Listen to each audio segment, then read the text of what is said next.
Welcome to this week's episode of Club Thrive, the podcast with me, Kate Sterling. And today I'm so excited. I'm joined by two special guests, not just one. I've never done a show with two before, so this is going to be incredibly exciting. But today I am joined by Emma Reed and Noreen Skinner. So I'm going to start with an introduction for Emma. Emma, right, here we go. So, a sudden and severe medical diagnosis nearly 16 years ago meant she had to medically retire from teaching, a job she absolutely loved. With small children and the need to function whilst feeling totally lost and overwhelmed, she began her own research on the next steps. She found a wealth of information on how the mind affects the body, including delving into the teachings of people like Gabor Mate and Bruce Lipton. Emma discovered EFT and matrix reimprinting as a way of dealing with her own health anxiety and stress levels. A 26-year phobia of the dentist was cured with just 2 sessions of EFT. So, of course, she trained to become a practitioner herself and has been doing that for the last 10 years. She is still absolutely passionate about it, and we're going to get into all of that today. And I think what I've really got from both working with Emma, having worked with Emma myself, and from learning more about her, is that she absolutely loves watching people change their lives with these beautifully gentle yet effective techniques. And it never gets old for her. And that passion is truly going to come out in today's chat. I can't wait to get into that. And I think what also, from Emma's perspective, is her gratitude to this her health journey and the juggles within it all for leading her to these amazing modalities. Now, Noreen is an actress, a comedian, a writer, and advisor who is also a Britain's Got Talent semi-finalist. But she is also an EFT and matrix practitioner. Noreen came across EFT and tapping when she, or slash tapping, when she had an amazing acting opportunity in Australia come up, but a fear of flying held her back. After discovering tapping, she overcame her fear of flying and her fear of singing, which enabled her to reach the semi-finals of Britain's Got Talent. So there was a thread. Noreen now also works to help her clients overcome anything, really, from fear of needles to panic attacks, improving self-belief, personal fears or trauma, and helping performers achieve their dreams too. Ah, I am so honoured to introduce Emma and Noreen today, and they have so much incredible passion and wisdom to share that I almost don't know where to start. So I'm just gonna chuck a question over to you first, Emma. And that question is, why do you love this work so much? Oh, thank you, Kate. Thanks for that lovely introduction. Why do I love it so much? I love it because it's a game changer, but it's so easy to use and so gentle. I think that's what I really love. And I love the fact that it's a real mixture of everything that's gone by in the past from different therapies. They actually call EFT the fourth wave in therapy because it combines all these wonderful things that have gone in the past, that have worked, behavioural therapies, cognitive therapies, psychoanalytical therapies, and it puts all the best bits of those together and then adds energy psychology into the mix. And that's the magic, when you add how the body actually feels and responds. So you need less words and you need more listening, and we just use the acupuncture points that have been known about for thousands of years and the energy meridian systems in our bodies. We put those things gently together and it's really powerful. Thank you so much for sharing that, because I think what really comes out from both how you've described the work before and also your approaches is this balance of the vulnerability and the softness and the gentleness, but the results that are yielded by those that really trust this practice and these approaches are wildly powerful. And so there's this incredible dichotomy between the visceral fears or the feelings that we might have before going through these kind of, not treatments, would you describe them as treatments? I guess they're more like modalities and practices, aren't Yeah, they? yeah. We're not therapists, we Mm. are practitioners, and it's an emotional freedom technique. And you talked about my fear of the dentist. I had tried everything to get myself through the door of the dentist. Talking therapies, Valium. That was the way I eventually took because I had such terrible problems with my teeth, having not been for so long. I didn't want to keep going the Valium route. It was awful. I don't fare very well with pharmaceutical drugs anyway. And it would take me weeks to get over it, and weeks before it, dreading it, exhausted by the time I got there. Um, so when somebody just volunteered to try this on me, when they saw the abscess and my face was all swollen and I still wouldn't go, there was no way I was going through that door. I'd rather my face give up. I pulled teeth out myself. Literally pulled them out of my own mouth rather than go to the dentist. That's how bad it was. 2 sessions of EFT. One to get me over the fear, and then the second one to enable me to walk and sit in the dentist's chair. And that's what happened. It's just mind blowing, isn't it? And Nerina, it's made me think about the kind of parallels with the fear of flying, and how perhaps had that actually stopped you? Did that stop you nearly from taking the work in Australia, or was it that you were going to go regardless, and you were going to get on that plane, and it just made it easier?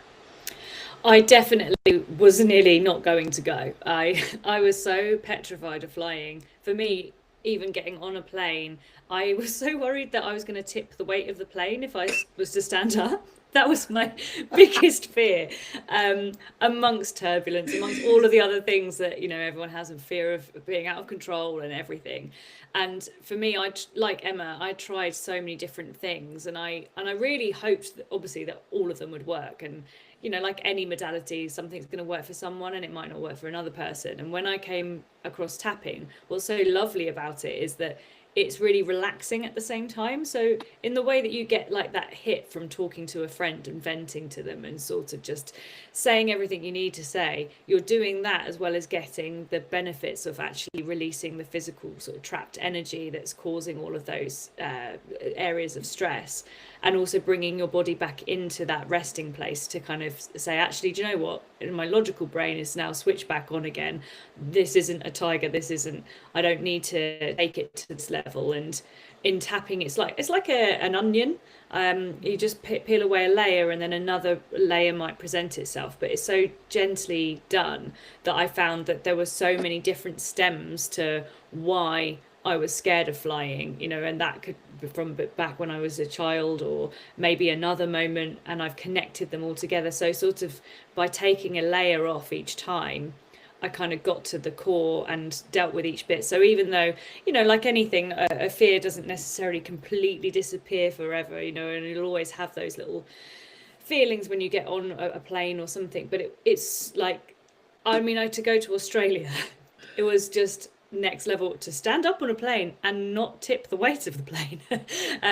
To be able to do it was something I never thought I would be able to do, and I've done it twice since. And the beauty of tapping is you can do it on yourself as well, so it's not like I just had to always have someone on the end of a call, so I could get myself out of that place of fight or flight.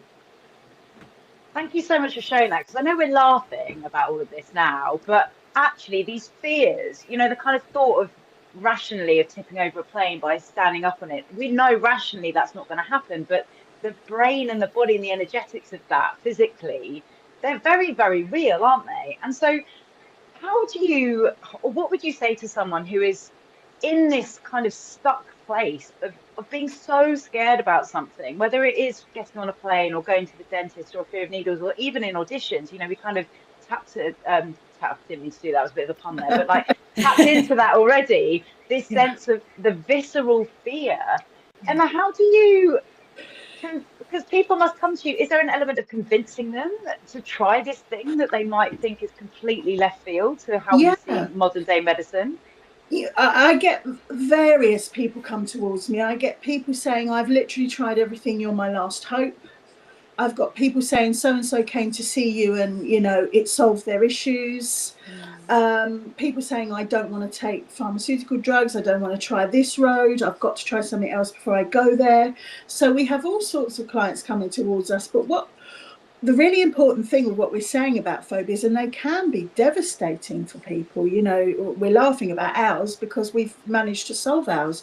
But for people who haven't, the nervous system, like Nerine described the tiger, it will see that phobia as a tiger that's getting bigger and bigger and bigger and closer and more frightening. This is why people say my phobia is getting worse as I'm getting older. Yes, because your nervous system will never give up on you. It is going to protect you from that tiger, come what may.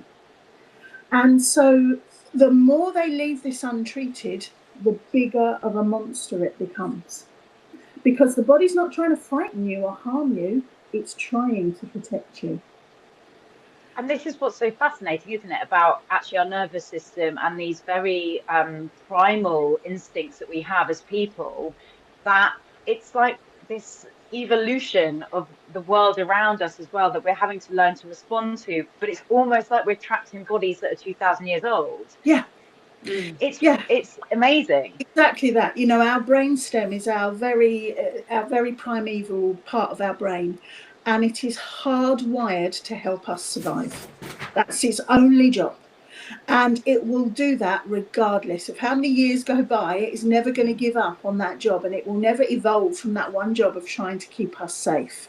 So as our world evolves and more things become really scary, like the cost of living, just trying to, you know, go through day to day, that primeval system was meant to be used on very rare occasions when we were cavemen and when we were being chased by a tiger. And hopefully that didn't happen too often in a lifetime.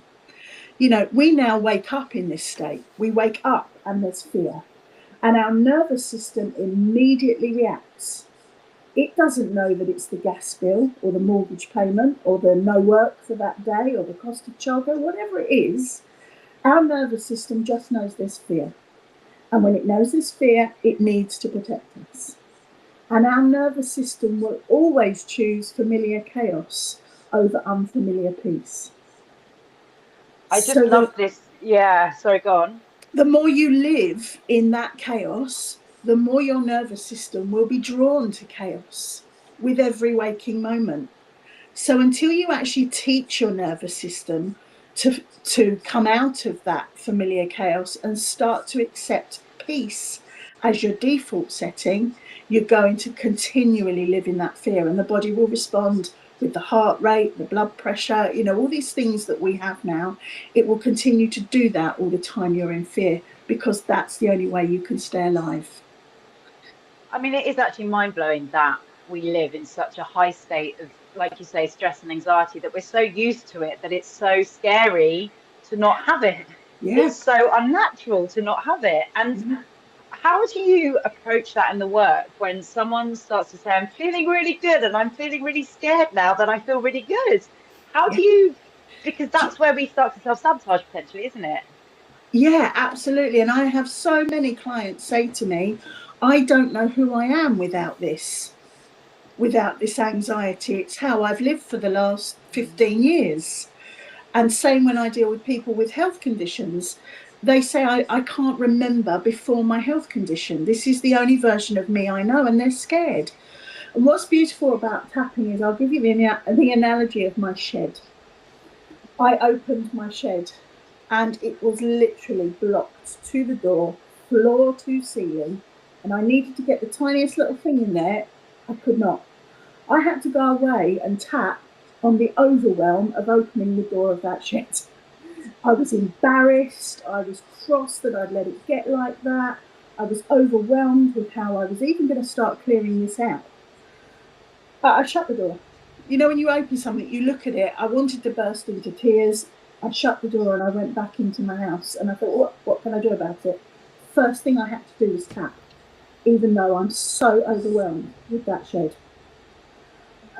To bring it down, because my prefrontal cortex had gone offline. I was so shocked and I couldn't even think of a way forward. How was I going to clear this? What was I going to do? And just a few rounds of tapping, I could start to think clearly. I might need to spend just an hour creating a doorway. I need to book a skip. I need to get someone to help me do it. You know, and I could then start to think logically.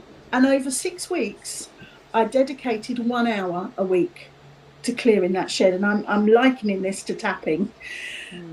Just 6 individual hours, and I could walk in that shed. I knew where things were put on shelves, and the mind's the same. if you think of that mind as a cluttered shed, and just 1 hour a week devoted to just tapping, releasing. Emotions were never meant to be stuck.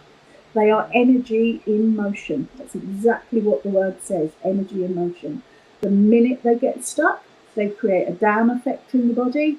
Everything builds up in between, and then this slow drip, drip, drip of stress. Cortisol starts to respond, the body starts to respond, and then what you get is an ugly explosion. My shed was at the point of an ugly explosion. It was about to burst out and everything was going to fall out in the rain.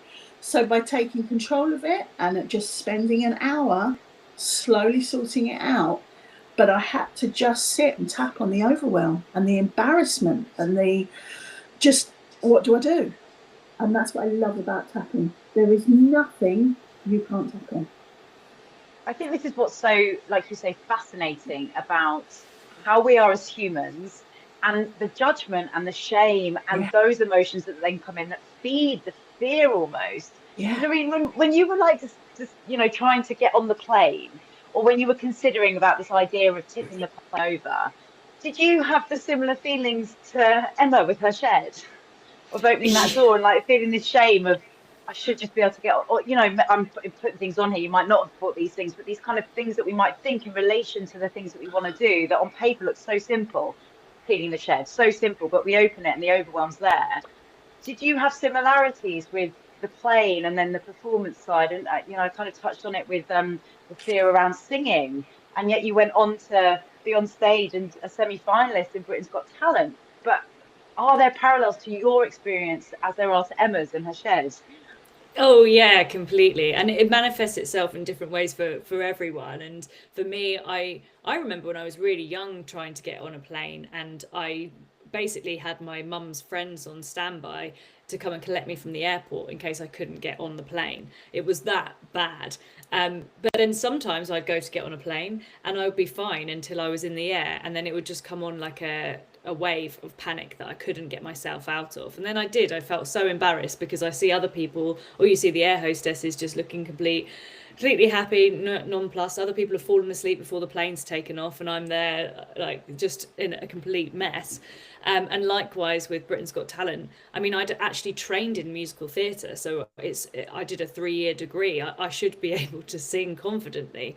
And I was, where's this coming from? And I didn't realise how bad that fear was until I had this opportunity to go on live television, which just was like it was everything hit me at once. And then I went to Emma and kind of looked into it, and I did have all of these real visceral reactions that I couldn't control and I felt embarrassed by. And that's what's so lovely about tapping, was because just to touch on what Emma was saying, that your mind takes you to this place of panic, and as quick as you go to that place of panic, what's lovely about tapping is you can take yourself straight back out of it. So your sympathetic nervous system wants to take you to that place of stress, and as quickly as that happens, you can turn the parasympathetic and go to this like nice calm place. And I think that's what I found the most amazing out of all of the things, was that, oh, actually I can switch this off like a tap. And I hadn't yet found that. So it kind of, I think that's what's given me the confidence to then try and explore and share this technique with other people, particularly in performance, because you go into an audition, for example, or you've got a deadline you need to hit and everything feels overwhelming, the shit feels too much.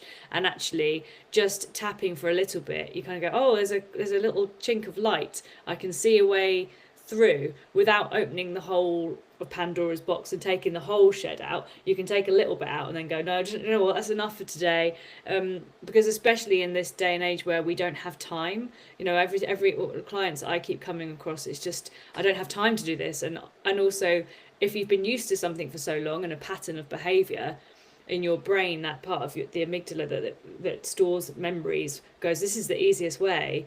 You go, well, actually, if we just tap on it a little bit, even if it's 2 minutes a day, we can sort of create new neural pathways that will actually find a new book that is more useful. And even just the words "what if," I think it was Emma that taught me that. It was a really lovely saying, what if the other option is is better, to challenge it a little bit without opening the whole thing that then it becomes so overwhelming, which can maybe happen in other modalities. I think that's what's lovely about it, is the gentleness of it.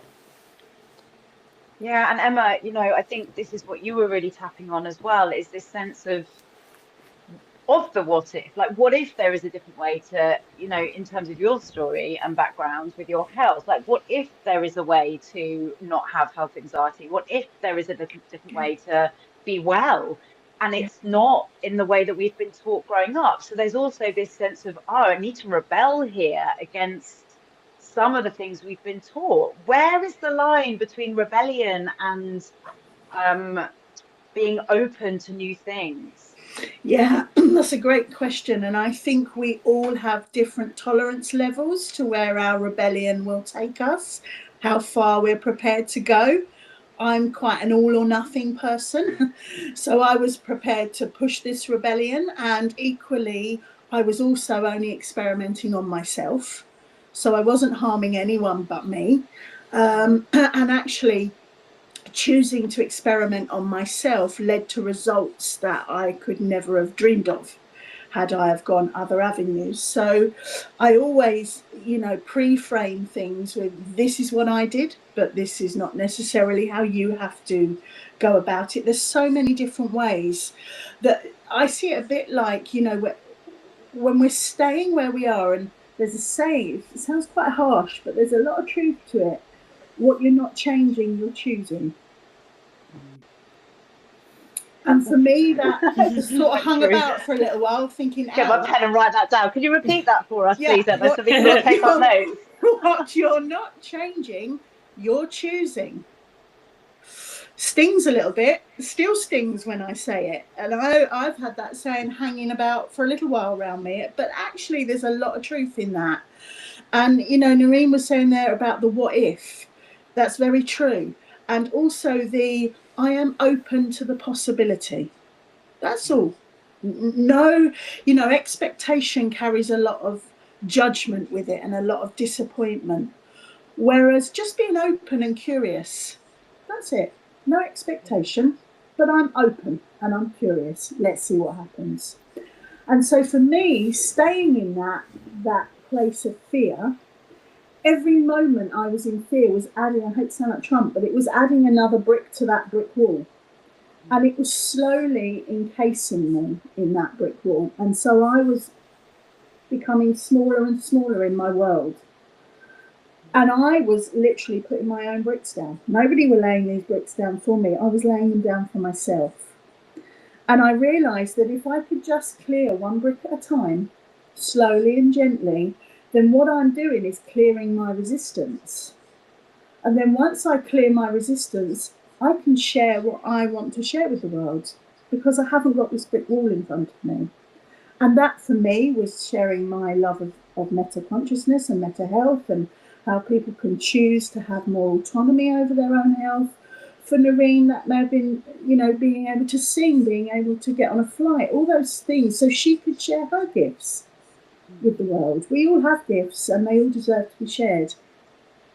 Oh, I love that, because I think, as you were talking about the bricks, there's this real sense of self-isolation. And I think when we're living through times of fear, challenge, adversity, like we kind of touched upon, we can, without realizing it, especially in today's age where we might be using our phones and social media and all these kind of things to build our careers or our businesses, without meaning to, sometimes self-isolating ourselves, building those bricks up around us, and then also feeling like the world is against us. And then, and I hate to it's not about being necessarily in a victim mindset, but I've been there. You can slip into that sense of, well, I'm living like this and this is it. Yeah. And like, this is this real fine line of self-accountability, isn't it? Of kind of saying, actually, the world doesn't have to be against me, and I get to choose to take those bricks down. Yeah. And I always talk with my clients about the dreaded drama triangle, the empowerment dynamic, and how so very easily you can turn from being a victim into the creator. That sounds very grand. The creator sounds like God or some, but actually just be tiny little steps about how you're just going to remove one tiny brick that day. And that might be you make your bed when you get up. can be tiny, but very, very effective to helping take some other bricks down on the next day.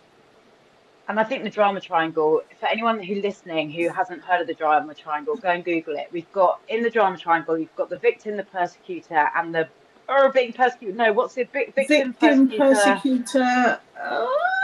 And then the being bullied. There's like the victim, the one that's persecuting, and then the rescue. like fixer. Yeah. Rescuer. Yeah. Yeah, which I can relate to. And Noreen, do you find this that, you know, because with the passion that you have as well for performance and this sense of balancing a performance career and then also this kind of this different side to you, do you ever find with your own identities with the performer side and the practitioner side that you have this expectation or pressure that you put on yourself now that you have these skills to always have the confidence as a performer?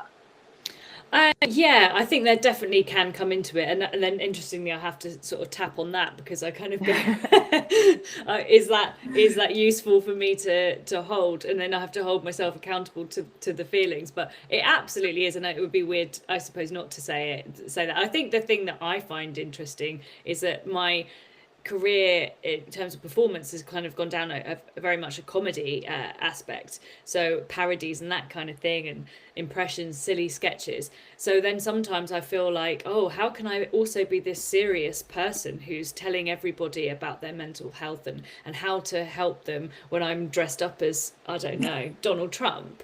No, like how is that possible? And then I had to do some tapping on it, interestingly, like, and just go, do you know what?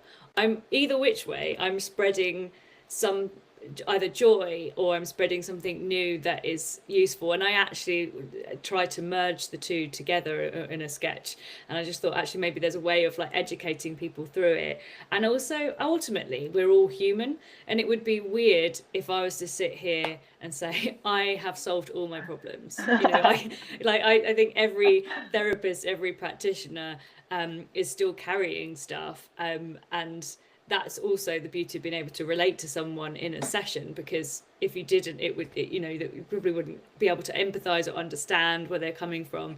But the other thing that's really fascinating, particularly around tapping, is the idea of surrogate tapping as well, where basically sounds a bit weird, but basically you can tap on for somebody else. So for example, if somebody came to you and they did have a brick wall around them and they didn't want to tap or something, or their partner was, you could tap with them on their partner or for them, because it's a transference of energy. It's, you know, proven scientifically, like an electromagnetic energy that's going around us, and we've got this field that we're all projecting, that if someone else is struggling, you could tap on them from here and release some stuff for them. So that's another thing that I find quite interesting, that is useful, especially in performance as well. Say, for instance, someone's really struggling with anxiety around going to sing in an audition.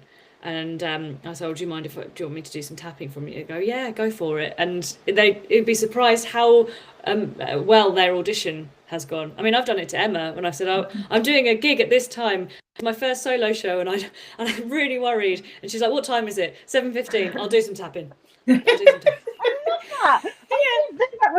But I think this is what is so wonderful about this conversation, about this alternative view of humanity and this connection that we actually have. And whether some people might see that as prayer, or some people might see, you know, it made me think about when I used to teach yoga and we used to offer out a practice to someone, and you would feel like you were, and there is this connection, you know, like you say, it's physically proven in many studies with human connection, and also with that sense of energetic shifting or serendipity, and how life actually can evolve from these states that we feel. And some might see this is where it gets incredibly interesting, and we can also notice our biases as we listen. For example, you know, some people might start to eye roll at this idea, or we start to go into, well, are you talking about manifesting then, and is this woo? And actually, if it matters, I don't even know, like, does it even matter, or is it just like whatever way in you can to connect with it? Absolutely. And you know, if there's something we need right now, it's human connection. And I often get people will say to me, I'm much better now, but it was nothing to do with the tapping. Okay. Actually, it doesn't matter. You're much better now. Whatever you think did or didn't solve it, even though at the end of those 6 weeks you were much better than before the 6 weeks, that's great. And what's really beautiful is when you can connect with yourself. When we do matrix re-imprinting, we are connecting with our younger self. And that is so incredibly powerful. When we're small, our brain waves are in a real theta delta state, which means we are just sort of absorbing the world like sponges, but we can't make sense of it. And this is the work of Dr. Bruce Lipton and others, but primarily Dr. Bruce Lipton. And he realized that actually we're absorbing this world like a little sponge, but we've no idea how to make sense of it. So when we start to make sense of it, we make up a story. A typical one I see quite often is my parents split up when I was 4. Okay, we go back to that little 4-year-old. That little 4-year-old believed it was her fault or his fault. Well, why wouldn't they? They don't know how else to make sense of the world. It's actually quite a clever strategy to try and work out why this has happened. Or, well, I heard them shouting, it must have been me that caused that argument.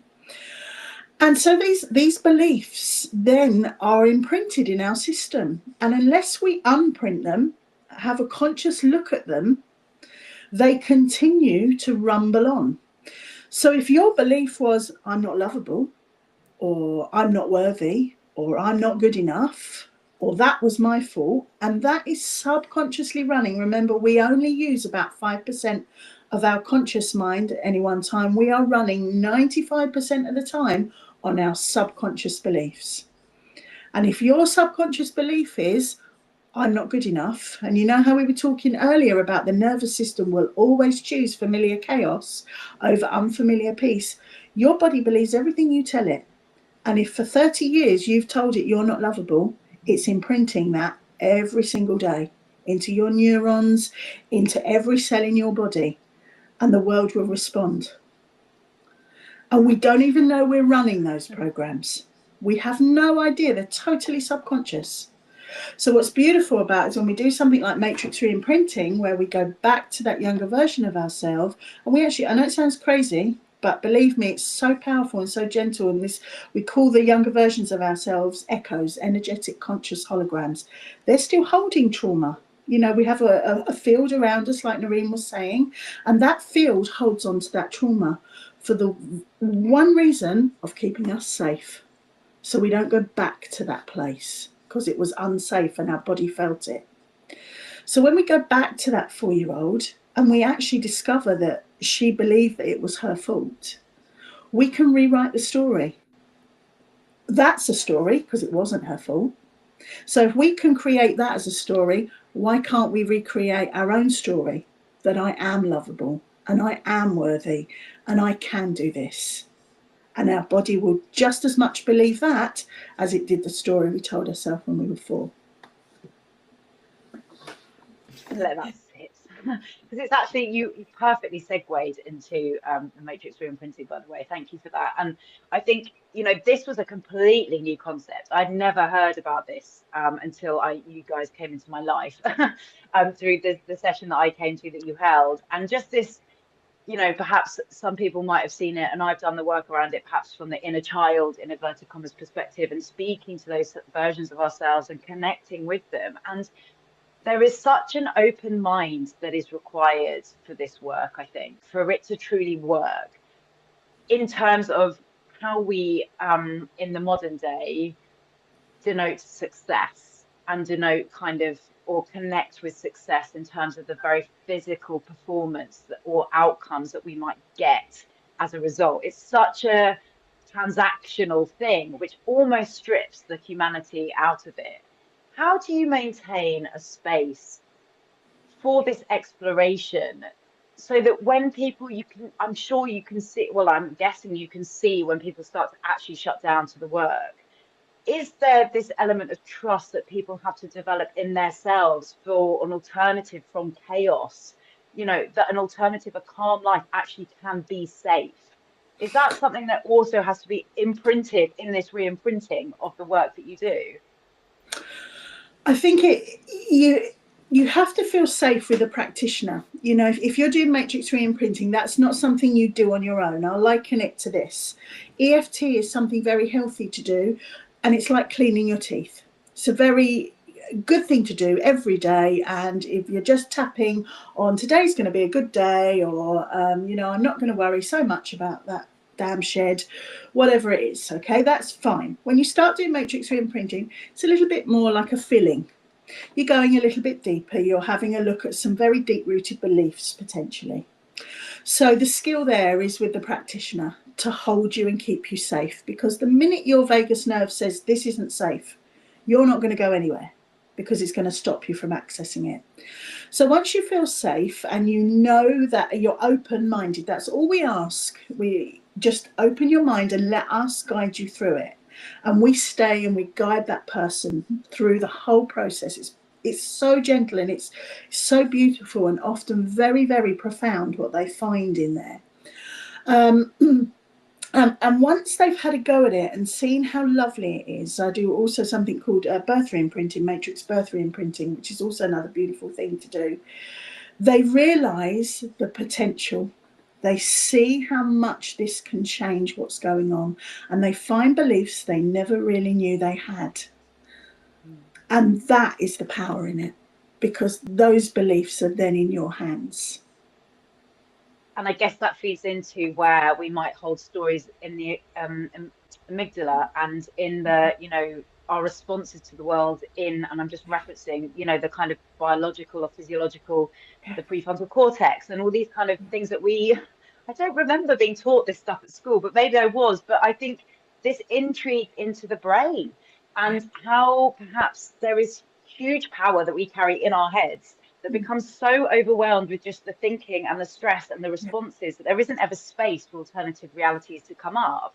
And Narine, when you're working with, say, for example, performers or those that are very viscerally having reactions to this idea even of taking risks in an audition room or in a performance space, do you notice similar patterns that come up around people's stories in relation to performance in terms of being right or having to look a certain way? Or is it completely dependent on an individual's background and story themselves? I think it is different for everyone, but there's definitely threads that can connect them together. You know, that they're generally a very common belief that, like Emma was saying, when you're little, that you form is something along the lines of I'm not worthy or I'm not good enough. And I think that quite a lot of the time, particularly with performance, that belief generally is sort of at the bottom of it somewhere, but we don't just necessarily have one core belief. We may hold like more than five. So that's the beauty of the tapping, but also with the matrix imprinting, to go a bit deeper, is that we can look at each individual belief each session and kind of transform that and look at it in a different way. But it is definitely, there are common beliefs or similarities with performance. Definitely, it's interesting. I did had a session with somebody who really wanted to go into the Royal Opera House, and you know, and she's now doing it, but at the time it seemed like something it was not possible, you know, for all the various reasons. And suddenly this dream has come true, and it's amazing to see, because in the process you wouldn't necessarily feel it, you know, like we're saying, it's so gentle as a technique. You're just peeling away a little layer, and audition by audition the confidence starts to grow, and then you start saying, oh, I actually achieved this thing that I didn't think I would do. Or for instance, with someone completely non-performance related, someone who had a phobia of needles, actually, you know, as we talk about what works for people and what doesn't, for them, the matrix re-imprinting wasn't really something that they could necessarily connect with. You know, some really do and others don't. Some might be visual, some might be you know, audio based. And so we just stuck with simple EFT and tapping, and was just talking about it as you would a friend. And it was amazing, the transformative, you know, from the beginning session to the end, and being able to go into the doctors and have these injections that just was so far beyond possible, because they would cause a massive panic attack. And you just think it's incredible what that can do, and what beliefs are uncovered that maybe you think, oh, it's going to go there, that's why this thing happened when I was little, maybe it was connected to that, and then it ends up being something completely different. I know for me, when I've had sessions, I think, oh, it's probably to do with not being good enough, and that's probably to do with Britain's Got Talent, and then it finds out it's something completely different, that I had no idea was even in my brain as a thought, but it had been stuck right at the back. So until you can kind of literally tap in, pardon the pun, to that, you might uncover things about yourself that you maybe not necessarily would in normal talking therapy as well, because we've buried them so far down in our subconscious. So it can be completely different for everyone.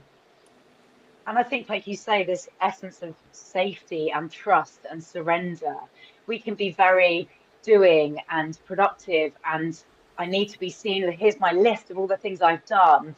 And this is this sense of connection and freedom, quite practically, and rewriting. It's very creative. It sounds like there's this real space, Noreen, for the creation of an entirely new world. But we have to be, as you said, Emma, the ones to choose it. And this is where I think, from working with many individuals, like you say, it doesn't matter if you're the leader of a company or a CEO or a mum or a dad, or it doesn't matter your title. As humans, as people, we are individuals that have experienced so many things that have impacted us on such a level that we don't even comprehend sometimes. Yeah.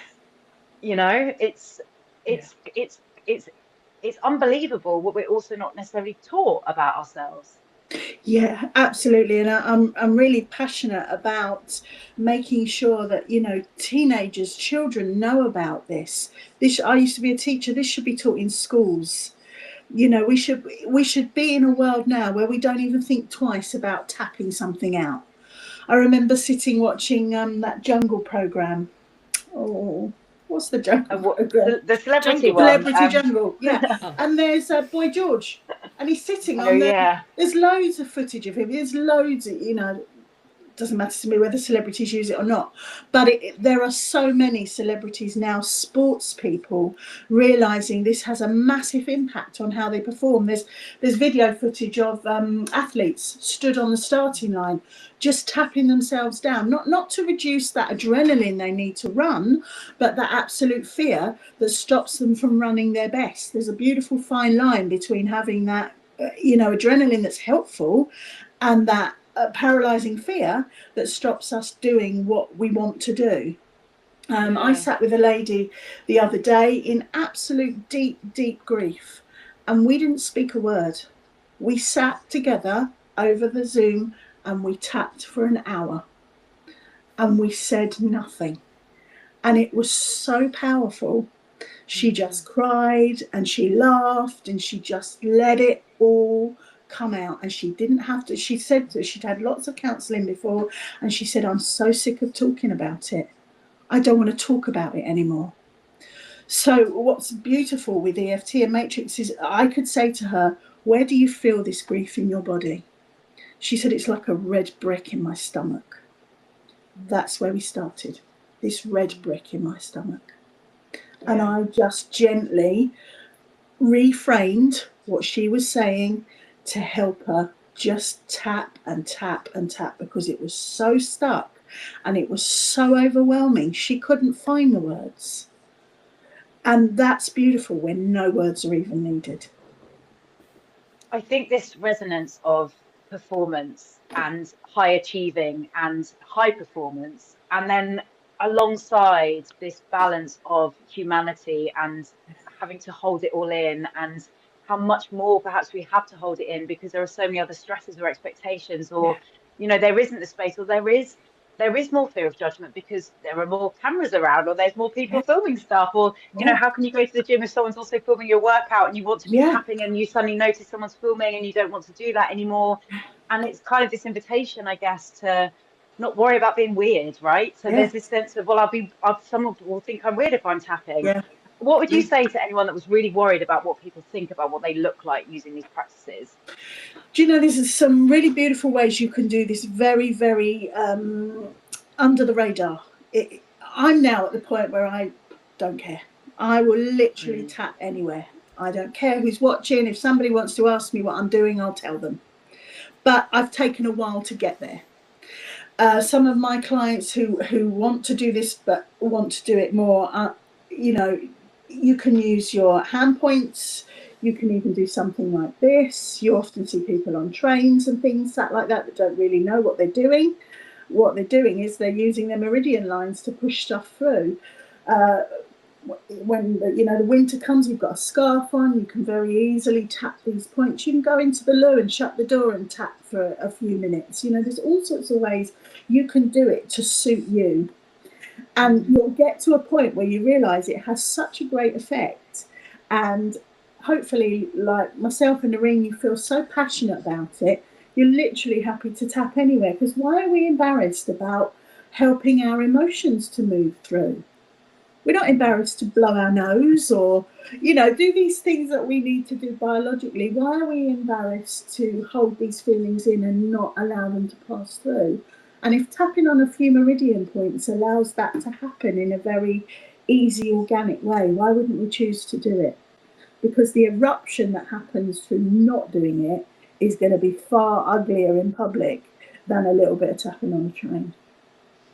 You can also tap, I find quite nice, if you say you're not in a situation where you can, you know, even just like boiling a kettle or putting the toast on, even if you don't, you know, you've got something stressful coming up that day, just tapping and talking about that to yourself or however that is, you know, we don't necessarily have to do it while you're out and about. But then if you do need that top up, but exactly as Emma is saying, you can find little discreet ways of doing it, or even just touching the side of your hand or your wrist points and just holding and applying pressure. You know, that's where those anti-seasickness bands for when we're on cruise ships and things. So it's kind of effectively the same thing and just holding the thoughts in your head. But I've got to a point now, because I used to hate going for blood tests. I always would faint. I don't know why that happened. So I've got to a point now where I just say, guys, you need to lie me down. I'm going to tap. I know I'm going to look absolutely ridiculous, but it will stop me from fainting. And every time I'm absolutely fine.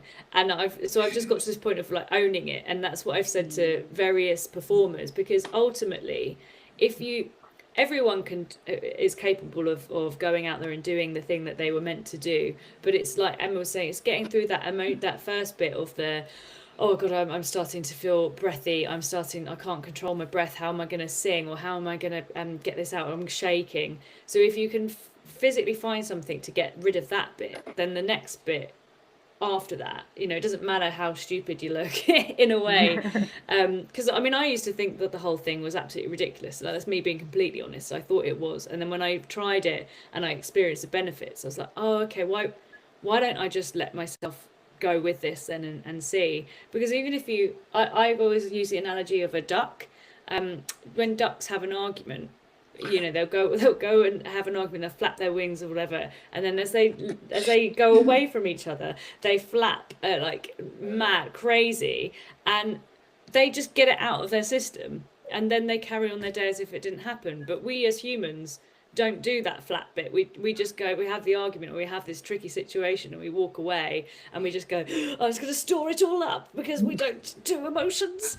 But actually, you know, just letting it out and normalizing tapping. And that's why it is great that some celebrities are using it. You know, Fan Cotton's a real pioneer for it as well, and it's becoming more popular. So especially in auditions, I see so many more people now tapping before they go in, and it's becoming more normal. So I think nobody's normal anyway, so we might as well just allow ourselves to do whatever we need to do.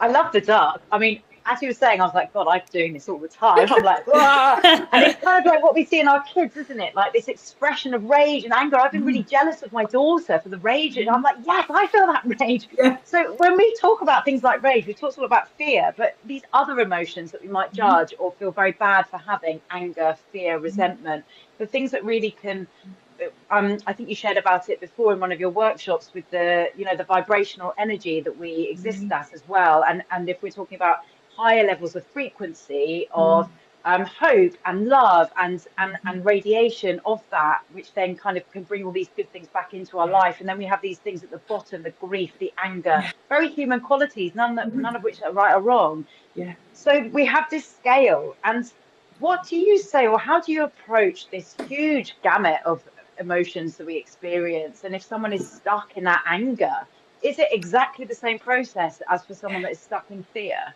Yeah. And all emotions are fabulous, actually. Our body is so clever. We've been designed so brilliantly that we need rage, we need anger, we need disgust, we need fear. They are all appropriate at appropriate moments in time. And they are all appropriate to come through our body and come out. Nothing is ever meant to stick. And the problem is, once we get it stuck, then we liken it to carrying a heavy backpack. And it has such low vibrational frequency, like you were saying, Kate. Some of these emotions are very heavy to carry if they're not processed, like the fear and the anger and the guilt and the shame. They're heavy. So imagine that as a backpack, that every one of those is a heavy rock. And you're putting these heavy rocks into this backpack. And you've been carrying this backpack now, some people for years. Imagine how horrible and uncomfortable and heavy, but you're so used to carrying it, you've almost forgotten what life's like without this backpack. And then what we're doing with EFT, like the layers of the onion, we're slowly looking in this backpack and saying, do you really still need this anger? You know, you needed it when this happened, and it was really appropriate at that moment in time because you deserved to feel angry over that. But do you think now it needs a bit of processing? Are you ready to let it go? This is where we open up with a question of, it's always an invitation. I invite you to think about, do you still need this? Maybe I don't. So we do a bit of tapping, we see how we feel. We invite the client to be open to the possibility that they could let that go. And invariably they do, because they realise they don't need it anymore. And slowly we start to unpack that backpack and we start to take these rocks out and examine with each one, do you really still need it? And then what you find is, while the clients say, oh, it wasn't the EFT, slowly this bag's got lighter and lighter and lighter, and eventually they've put the bag down and they breathe again for the first time. You know, the freedom of not carrying that heavy backpack suddenly registers. Although it's been a slow process and it's been lessening all the way along, they suddenly feel the freedom. And that's the magic in it for me, because that then enables them to live their best life, to live the life they want to live and to share their gifts with the world. You can't do that if you're carrying this overwhelmingly heavy, uncomfortable backpack. It's really a lot about that self-trust, isn't it? Sorry, Noreen, you go. No, I was just going to say, just interesting you talking about anger as well. The thing I find really fascinating is that, like you were saying, all emotions are good, and the wonderful thing about anger, because we're taught as a society, I think, that's bad, it's negative, we shouldn't be feeling that. So then you've got guilt on top of the anger. But actually, anger is a really an amazing emotion, because it basically is like the next step to inspire change. You know, if you're angry and you're passionate about something, that's when like protests happen, or that's when I've got to do something to change this. So actually, if anything, it's your power to kind of go, oh no, I want to make a shift now, and it's probably the perfect time to do tapping or come into this. I think it's reframing it, because I think so often we try and push it down, don't we? Yeah.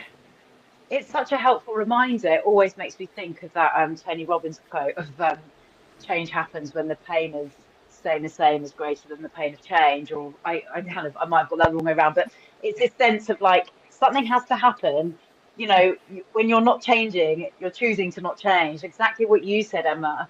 This sense of we get to choose, you get to choose, if you're listening, to believe even that you have great things to offer the world. Like that in itself is a choice to believe, isn't it? And I think what we've explored today is this real essence of this combination of the whole human essence of life, like the body, the brain, the emotions, the things that have been designed, that we are designed, regardless of your belief system of where we come from as humans.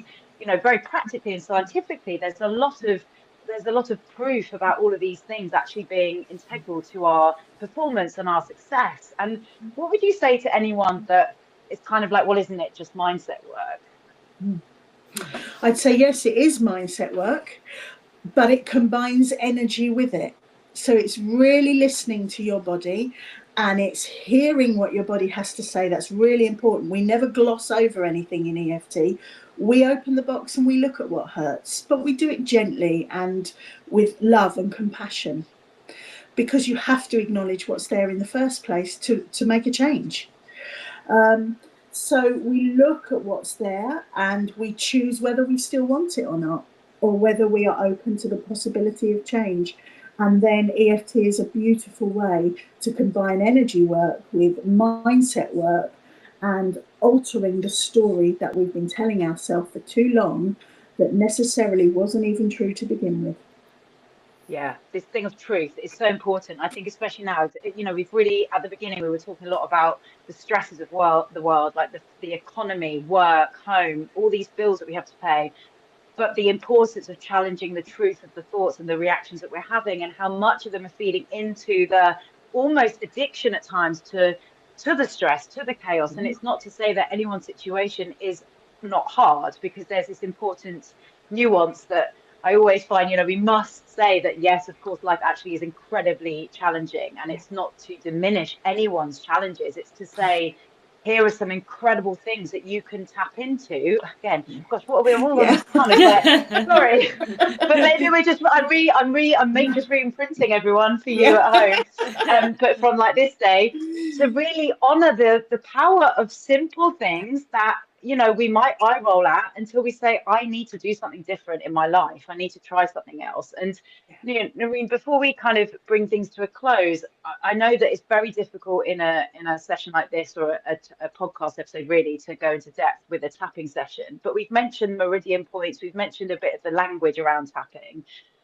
Would you be able to maybe just explain a little bit about like the science of, or the kind of what is happening when we tap? Like, what are we doing to those meridian points? Like, how would someone go about doing this at home? Or is it better that they do actually come in and have a session and learn how to do it for themselves?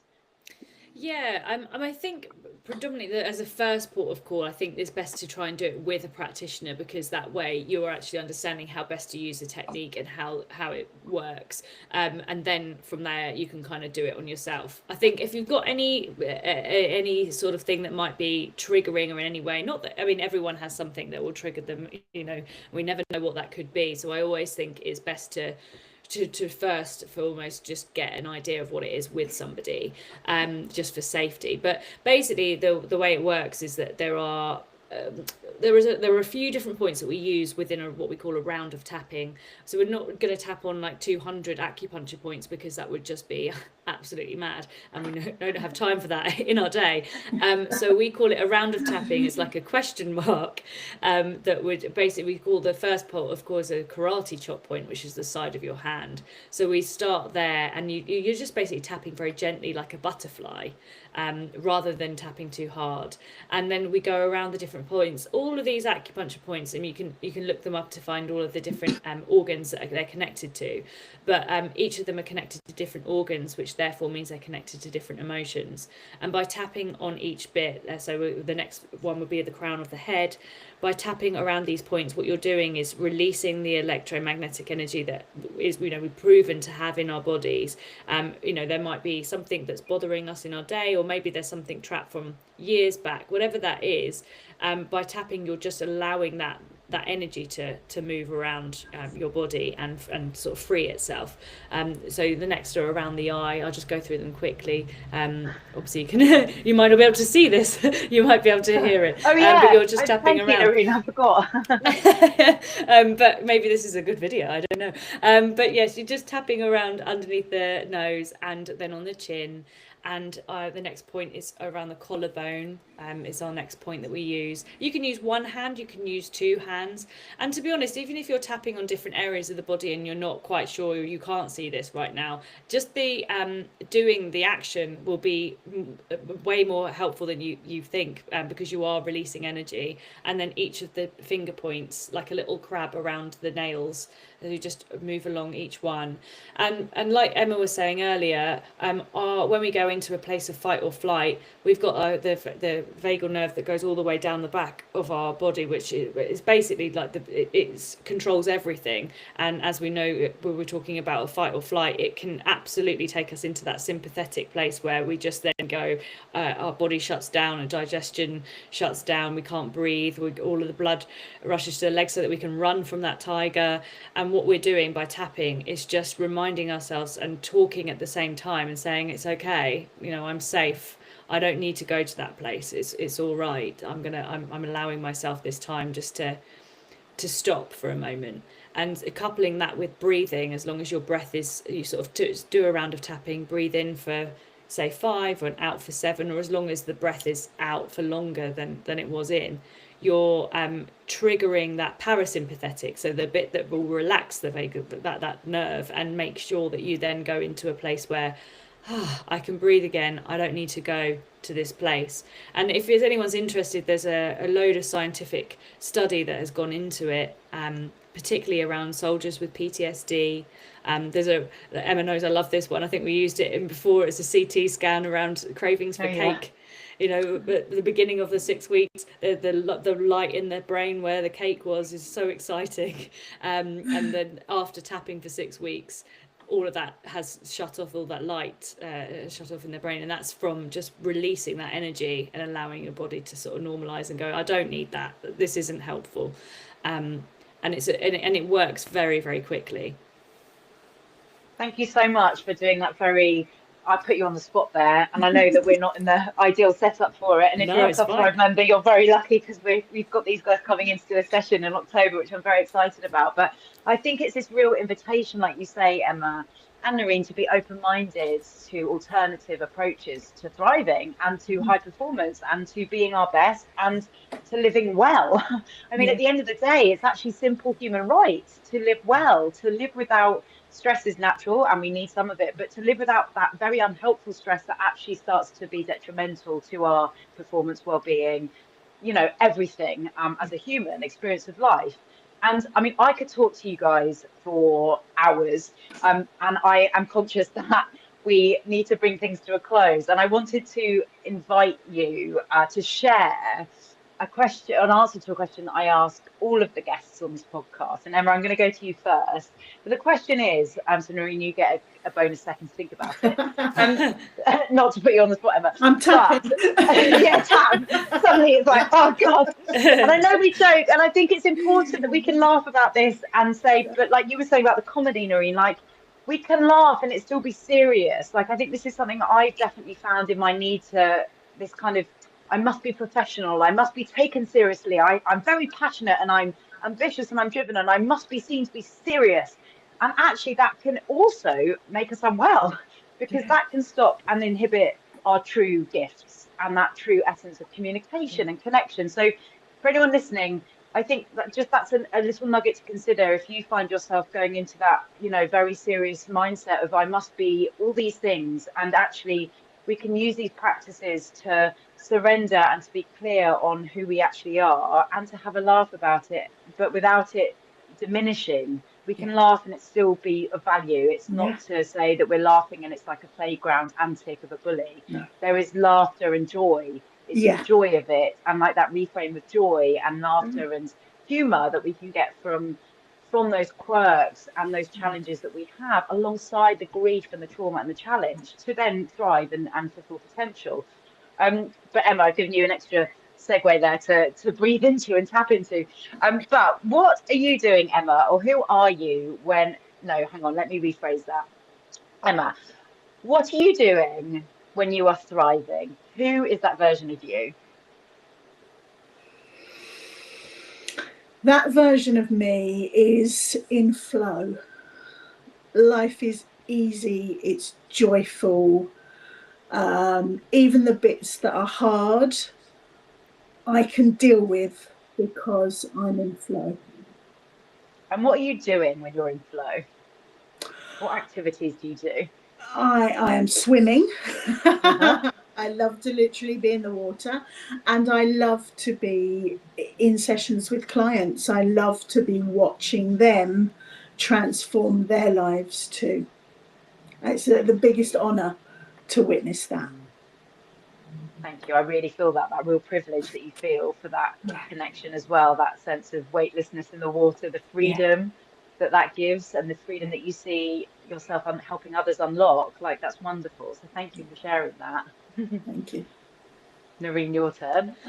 I want to just say the same, but I won't. You can say the same. That's Well, I was like, allowed. no, she stole my water. Well, I love the water too, so we're all I, still the water. I know. I love showering is like my favorite place to tap and to get ideas. And I think when I'm thriving, it's about having the space and the don't we all? We all want time. We all want space. And I think that's the loveliest moment is when you don't have time, but you realize through whether it's tapping or through whatever it is you're doing that's helping you, that actually there is always time to do something that towards the thing that you want to do that's going to help you thrive. And I think for me, having that moment and just going, you know what, I'm going to create, I'm going to do something silly and I'm going to do something joyful, or I'm going to go and have a nice coffee in that cafe, or I'm going to put a new sketch out and I'm not going to think about what other people are thinking. I'm just going to do it. I'm just going to do something for myself that is fun, but equally I know that there's a transaction because the people on the other side are going to get joy from it. Because if I'm putting something silly out there and fun, then they can experience that and take away from the heaviness of their world and what's going on. And equally with tapping, or sort of similarly to what Emma was saying, if you're actually physically helping someone, then they're feeling more released. It's all energetic, so we're all helping each other. The idea of helping people, whether that be through comedy or through tapping, whatever medium it is that we do, I just think that's thriving in itself. For everyone's going to benefit. I love that sense of real connection and coming back to the energetics of it. And I think you're right, because especially in these days and this time, it can feel like we can never give enough, whether it's money, time, energy, love, and we can end up burning our own resources out. And I think this reminder that actually the gift of connection and sharing that joy has huge value, to feel like we're doing something and to be connected with people, with that, which, as we said at the beginning, is such an important part of our well-being. Both of you, thank you so much for coming on today. I always give everyone a last chance. Is there anything else you'd like to share before we close? I just think I'd like to say, what have you got to lose by giving it a go?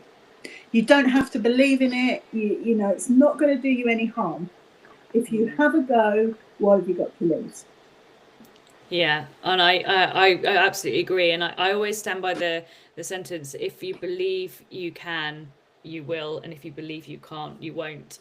And I just think that whether that is through tapping or is through something else, that just to be inspired to try something for yourself, to just, I don't know, just see what you can do to have fun and go out there and be your best self, because it's and why not give this a go and see? It may be the best thing, it might not, but that's great anyway, just to have tried.